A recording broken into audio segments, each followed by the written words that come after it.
तुम कहते हो जो ईश्वर चाहता है वही होकर रहता है।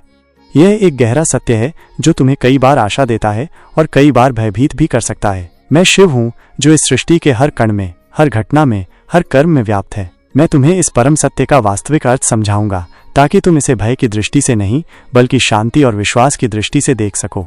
हे मनुष्य, अक्सर तुम सोचते हो कि अगर ईश्वर की ही इच्छा सब कुछ तय करती है तो फिर तुम्हारे कर्मों का क्या अर्थ है? क्या तुम केवल एक कठपुतली हो जिसकी डोर किसी और के हाथ में है? यह विचार तुम्हें कभी कभी शक्तिहीन महसूस करा सकता है या तुम्हें ये सोचने पर मजबूर कर सकता है कि तुम्हारे प्रयास व्यर्थ हैं। लेकिन ये एक अधूरा सत्य है मेरे बच्चे। जो ईश्वर चाहता है वही होकर रहता है। यह केवल एक घोषणा नहीं है बल्कि ये एक गहरा आध्यात्मिक सिद्धांत है जो तुम्हें मुक्ति और असीम शक्ति प्रदान कर सकता है यदि तुम इसे सही ढंग से समझो।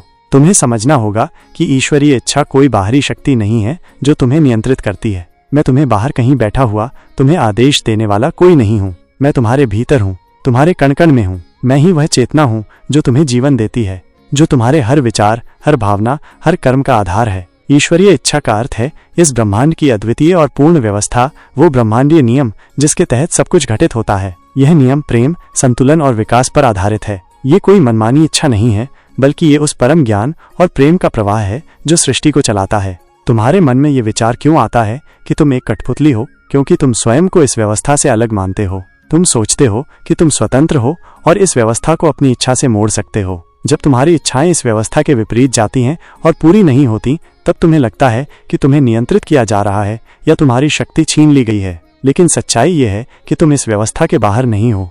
तुम स्वयं इस व्यवस्था का ही एक अभिन्न अंग हो। तुम्हारा हर विचार, हर कर्म इस ब्रह्मांडीय नाटक का हिस्सा है और वह नाटक हमेशा उसी दिशा में आगे बढ़ता है जो परम कल्याणकारी है। ईश्वरीय इच्छा का वास्तविक स्वरूप लीला और विकास। तो ईश्वरीय इच्छा का वास्तविक स्वरूप क्या है? ये कोई कठोर निर्णय नहीं है बल्कि ये एक दिव्य लीला है, एक अनंत नृत्य है जिसमें हर आत्मा अपने कर्मों के अनुसार अपनी भूमिका निभाती है। इस लीला का अंतिम उद्देश्य हर आत्मा का विकास और मुक्ति है। एक कर्म का नियम। ईश्वरीय इच्छा कर्म के नियम के माध्यम से प्रकट होती है। तुम जो बोते हो वही काटते हो। तुम्हारे हर विचार, हर शब्द, हर कर्म का एक परिणाम होता है। ये परिणाम ही ईश्वरीय इच्छा का एक हिस्सा है। यदि तुम सोचते हो कि तुम कर्म करते हो और ईश्वर तुम्हारी इच्छाओं को पूरी करता है तो ये अधूरा है। ईश्वर तुम्हारी हर क्रिया पर प्रतिक्रिया देता है और वो प्रतिक्रिया कर्म के नियम के अनुसार होती है। ये तुम्हें सिखाता है कि तुम अपने जीवन के निर्माता हो, अपनी नियति को आकार देने वाले हो, लेकिन इस ब्रह्मांडीय नियम के भीतर। 2 विकास का पथ। ईश्वरीय इच्छा तुम्हें हमेशा तुम्हारे सर्वोत्तम विकास के पथ पर ले जाती है। जो परिस्थितियां तुम्हारे जीवन में आती हैं, चाहे वे सुखद हों या दुखद, वे तुम्हें कुछ सिखाने के लिए आती हैं। दुख अक्सर तुम्हें उन रास्तों पर ले जाता है जहां तुम अन्यथा नहीं जाते। ये तुम्हें उन चीजों को छोड़ने में मदद करता है जिनसे तुम बहुत ज्यादा चिपके हुए हो। सुख तुम्हें कृतज्ञता सिखाता है, तुम्हें बांटना सिखाता है। ये दोनों अनुभव तुम्हें एक पूर्ण मानव बनाते हैं, तुम्हें तुम्हारी सीमाओं से परे धकेलते हैं। 3 अनंत प्रेम। ईश्वरीय इच्छा प्रेम पर आधारित है। जब तुम्हें लगता है कि कुछ बुरा हुआ है तो ये जानो कि वो भी किसी बड़े गहरे प्रेम का हिस्सा है जिसे तुम अपनी सीमित बुद्धि से अभी समझ नहीं पा रहे हो। जैसे एक माता पिता अपने बच्चे को कभी कभी अप्रिय दवा देते हैं उसके भले के लिए, वैसे ही ईश्वर तुम्हें ऐसे अनुभव देता है जो तुम्हें भीतर से शुद्ध करते हैं, तुम्हें मजबूत बनाते हैं। 4 स्वतंत्र इच्छा। क्या तुम्हारी स्वतंत्र इच्छा नहीं है? अवश्य है। तुम अपने कर्मों को चुनने के लिए स्वतंत्र हो। तुम प्रेम या घृणा चुन सकते हो, दया या क्रूरता चुन सकते हो। यही तुम्हारी स्वतंत्र इच्छा है। लेकिन तुम्हारे कर्मों का परिणाम ईश्वरीय नियम के अनुसार ही होगा। तुम बीज बोने के लिए स्वतंत्र हो, लेकिन तुम उस बीज से क्या उगेगा इसे अपनी इच्छा से नहीं बदल सकते। ये नियम तुम्हें अपनी जिम्मेदारी सिखाता है, ईश्वरीय इच्छा को स्वीकार करना और शांति पाना। महादेव के उपदेश। तो इस गहरे सत्य को जानकर तुम कैसे शांति पा सकते हो? कैसे तुम ये स्वीकार कर सकते हो कि जो ईश्वर चाहता है वही होकर रहता है और फिर भी अपने जीवन में पूर्णता और आनंद का अनुभव कर सकते हो? मैं तुम्हें वो मार्ग बताता हूँ। सबसे पहले स्वीकार करो कि तुम अकेले नहीं हो, बल्कि मैं, परम शक्ति, हर पल तुम्हारे साथ हूँ। अक्सर तुम सोचते हो कि तुम्हें सब कुछ खुद ही करना है और जब चीजें तुम्हारे नियंत्रण से बाहर होती हैं तो तुम चिंतित हो जाते हो। लेकिन हे मनुष्य, ये सत्य नहीं है। मैं तुम्हारे भीतर हूँ, तुम्हारे कण कण में हूँ। मैं तुम्हारे हर विचार, हर भावना, हर कर्म का साक्षी हूँ। तुम्हें बस मुझ पर अटूट विश्वास रखना है। ये ठीक वैसे ही है जैसे एक छोटा बच्चा अपनी माँ का हाथ पकड़कर भीड़ में चलता है। उसे पता होता है कि माँ उसे गिरने नहीं देगी, वो उसे सुरक्षित रखेगी। तुम भी उसी बच्चे की तरह हो और मैं तुम्हें हर पल थामे हुए हूँ, तुम्हें सही मार्ग दिखा रहा हूँ। यह अटूट विश्वास तुम्हें एक गहरी मानसिक राहत देगा। ये तुम्हें ये जानने में मदद करेगा कि तुम्हें हर चीज का बोझ अकेले उठाने की जरूरत नहीं है, बल्कि एक अदृश्य शक्ति हमेशा तुम्हारे साथ है जो तुम्हें सबसे अच्छे मार्ग पर ले जा रही है। दूसरा, वर्तमान में जीना सीखो, क्योंकि यही एकमात्र वास्तविक क्षण है। तुम्हारी अधिकांश चिंताएं या तो अतीत की उन बातों से जुड़ी होती हैं जिन्हें बदला नहीं जा सकता, या भविष्य की उन अनिश्चितताओं से जुड़ी होती हैं जो अभी तक आई भी नहीं है। जो ईश्वर चाहता है वही होकर रहता है। यह तुम्हें सिखाता है कि तुम भविष्य को नियंत्रित नहीं कर सकते, इसलिए अपनी पूरी चेतना को वर्तमान क्षण में ले आओ। जब तुम खाना खा रहे हो तो सिर्फ खाने के स्वाद और बनावट पर ध्यान दो। जब तुम चल रहे हो तो अपने कदमों को धरती पर महसूस करो। अपनी श्वास पर ध्यान केंद्रित करो, क्योंकि श्वास ही वो लंगर है जो तुम्हें वर्तमान में बांधे रखता है। जब तुम अपनी आती और जाती श्वास पर पूरी जागरूकता के साथ ध्यान देते हो तो तुम्हारा मन स्वतः ही शांत होने लगता है और तुम पूरी तरह से आज में आ जाते हो। जब तुम्हारा मन वर्तमान में स्थिर हो जाता है तब चिंता के लिए कोई जगह नहीं बचती। तुम ये जानते हो कि जो होना है वो होकर रहेगा और तुम उस पर अपना नियंत्रण नहीं कर सकते, इसलिए तुम वर्तमान में शांति से जीते हो।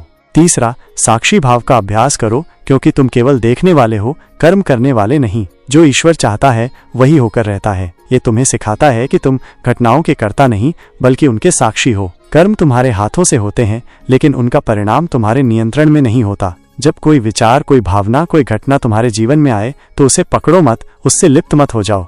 उसे ये मत कहो कि ये मेरा है या मैंने ये किया है। बस उसे देखो जैसे तुम आकाश में बादलों को देखते हो। बादल आते हैं, वे अलग अलग आकार लेते हैं, कुछ देर रहते हैं और फिर चले जाते हैं, लेकिन विशाल और अपरिवर्तित आकाश वैसा ही रहता है। तुम भी उसी विशाल और अपरिवर्तित आकाश की तरह हो। ये अभ्यास तुम्हें अपने विचारों और भावनाओं से एक आवश्यक दूरी बनाए रखने में मदद करेगा। तुम समझते हो कि हर चीज ईश्वरीय इच्छा से ही घटित हो रही है और तुम बस उस लीला के साक्षी हो। ये तुम्हें अहंकार से मुक्त करता है और तुम्हें परम शांति देता है। चौथा, निष्काम कर्म का अभ्यास करो और परिणाम मुझ पर छोड़ दो। जो ईश्वर चाहता है वही होकर रहता है।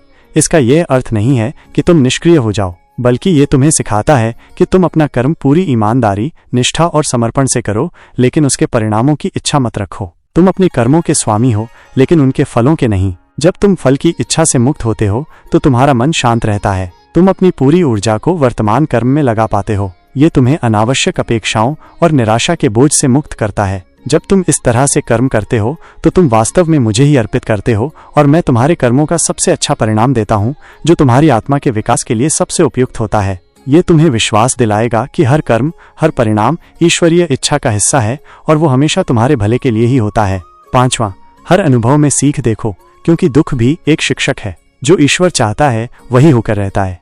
इसका ये भी अर्थ है कि हर अनुभव, चाहे वो सुखद हो या दुखद, ईश्वरीय योजना का हिस्सा है जो तुम्हें कुछ सिखाने के लिए आता है। तुम्हें लगता है कि अगर कोई दुख आता है तो वो बुरा है, लेकिन ये सत्य नहीं है। दुख अक्सर तुम्हारा सबसे बड़ा शिक्षक होता है, जो तुम्हें ऐसी शिक्षाएं देता है जो सुख में कभी नहीं मिल सकती। एक ठोकर तुम्हें संभलना सिखाती है, एक नुकसान तुम्हें समझदारी देता है, एक दुख तुम्हें करुणा सिखाता है और तुम्हें अपनी भीतर की असीमित शक्ति का एहसास कराता है। हर चुनौती, हर कठिनाई तुम्हें मजबूत बनाती है, तुम्हें विकसित करती है, तुम्हें जीवन के नए आयाम दिखाती है। जब तुम हर अनुभव को एक मूल्यवान सीख के रूप में देखते हो तो तुम दुख के बजाय अपने विकास पर ध्यान केंद्रित करते हो, और यही दृष्टिकोण तुम्हें चिंता से मुक्त करता है और तुम्हें ईश्वरीय इच्छा के प्रति और अधिक समर्पित बनाता है। छठा, कृतज्ञता का अभ्यास करो और जो है उसके लिए आभारी रहो। जो ईश्वर चाहता है वही होकर रहता है।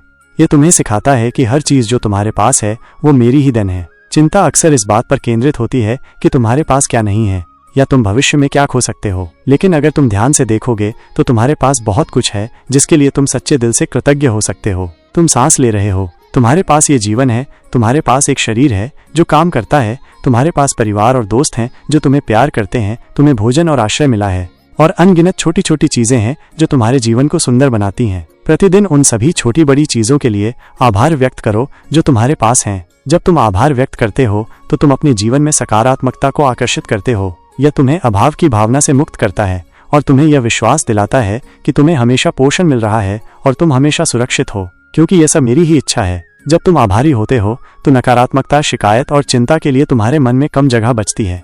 सातवां, मौन और ध्यान का अभ्यास करो और भीतर की शांति में प्रवेश करो। जो ईश्वर चाहता है वही होकर रहता है। यह तुम्हें यह समझने में मदद करेगा कि तुम्हारे भीतर की शांति ही वास्तविक ईश्वर है। तुम्हारी चिंताएं और दुख तुम्हारे मन के निरंतर शोरगुल से पैदा होते हैं। इस शोर को शांत करने का सबसे प्रभावी तरीका मौन और ध्यान का अभ्यास है। प्रतिदिन कुछ समय के लिए किसी शांत स्थान पर बैठो, अपनी आंखें बंद करो और मौन धारण करो। कुछ भी मत बोलो, कुछ भी मत सोचो, बस अपनी श्वास पर ध्यान केंद्रित करो, अपनी आती और जाती श्वास को महसूस करो। शुरुआत में तुम्हारा मन भटकेगा, ये उसका स्वभाव है, लेकिन तुम्हें उसे धैर्यपूर्वक और कोमलता से वापस अपनी श्वास पर लाना होगा, बिना किसी क्रोध या निराशा के। मौन तुम्हें अपने भीतर की गहराइयों में ले जाएगा, जहां तुम्हें वास्तविक शाश्वत शांति मिलेगी। ये तुम्हें विचारों के तूफान से दूर ले जाएगा और तुम्हें अपने शांत स्वरूप का अनुभव कराएगा। जब तुम ध्यान करते हो तो तुम चिंता और दुख के मूल कारण को शांत करते हो, क्योंकि तुम मन की चंचलता से ऊपर उठ जाते हो। ये तुम्हें अपने भीतर के शिव से जोड़ता है,